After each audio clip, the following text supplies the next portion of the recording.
এতিয়া আৰু মৰগৈ কাকুই কৰি নাথাকিলেও হ'ব নেকি মইতো লাডু এটা বনাই দিছো গৰম তেলত পেলাই দিম আৰু মানে পকৰি ঘুগুনি কিবা এটা দিব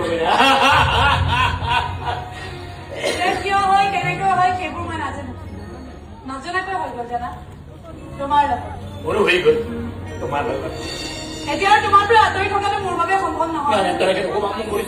আৰু তোমাৰ পৰা আঁতৰি আন কাৰোবাৰ সৈতে বিয়াত বহাটোও মোৰ বাবে সম্ভৱ নহয় মোৰ ভাইটিয়ে কৈ আছে মোৰ ঘৰতো দেউতাই কৈছে কি কৈছে মোৰ বাবে ল'ৰা চালেও এতিয়া যদি এনেকৈ লুকাই চুৰ কৰি প্ৰেম কৰি থাকো নহয়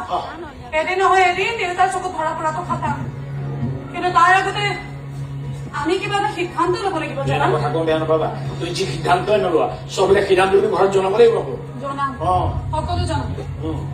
জনালেই যে এখন হাহাকাৰ হ'ব যি হয় হৈ থাকক মুঠতে আজিয়ে যাম গৈ দেউতাক সকলোবোৰ কথা খুলি কৈ দিম তাৰপিছত দেউতাই যি কৰে কৰিব আমি কৰিবলগীয়াখিনি আমি কৰিম ঠিকেই কৈছা আমাৰ